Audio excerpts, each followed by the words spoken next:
Breaking news, Bryan Kohberger had his change of plea hearing today and the judge upheld the guilty plea. Members of the media gathered outside of the courthouse today in Boise, Idaho, hours before the proceedings began. And about an hour before the proceedings, Ethan's family arrived to the courthouse. As they stated yesterday, they would not be giving any statements to the media, which they did not. Kaylee's family then arrived to the courthouse where her dad spoke to the media and said that they made a deal with the devil. Once inside, all of the family sat together. There were about 100 people in the courtroom. Judge Hippler then started by saying he wanted to address a few issues. One of the issues he mentioned was that tons of people were calling his office and leaving voicemails trying to get him not to accept the guilty plea. He said none of those voicemails were listened to and they were all forwarded to security. He said he bases his rulings off of facts and facts alone. He said he can only reject a plea agreement if the suspect has not fully admitted to the guilt. He then offered apologies to the families. Kohberger's plea sentences him to the maximum punishment. For the burglary charge, he will be serving 10 years, and for the other 4 crimes, he will serve 4 consecutive life sentences. None of these charges will ever have a possibility of parole, appeal, or reconsideration. This is because he is already receiving the maximum sentence for each charge. The judge then spoke to Kohberger. Here's that clip. Your statements today could be used against you later at trial. Do you understand that?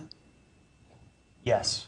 The judge then asked Kohberger's team or prosecutors if they had anything further to add. The judge then read the names of the victims, Ethan, Kaylee, Xana, and Maddie. As the judge went over the charges individually by name, the tears started flowing from the victims' families. Some were wiping their eyes with the back of their hand, and some were crying into tissues. However, Kohberger remained unemotional as he confirmed to the judge that he took the life of all 4 victims. He then confirmed to the judge that he was pleading guilty, quote, freely and voluntarily, because he was in fact guilty and not because he had some other incentive. The prosecutor in this case then went over all of the facts they had gathered against Bryan Kohberger. During this time, the prosecutor, Bill Thompson, stated that they have never recovered the knife. In addition to that, they also stated that Bryan Kohberger's apartment in Pullman, Washington was searched and that there was nothing of evidentiary value found there. Furthermore, they also stated that his car was searched in Pennsylvania once he was arrested and that it was, quote, spotless. He said there wasn't a crumb or anything to be found in that car except for cleaning materials. He said everything was meticulously clean. His sentencing is now set to take place on July 23rd, and the only thing that can change during that time is a lesser sentence. The judge also ordered that the gag order would stay in place. To stay up to date on this case, make sure you click the playlist below.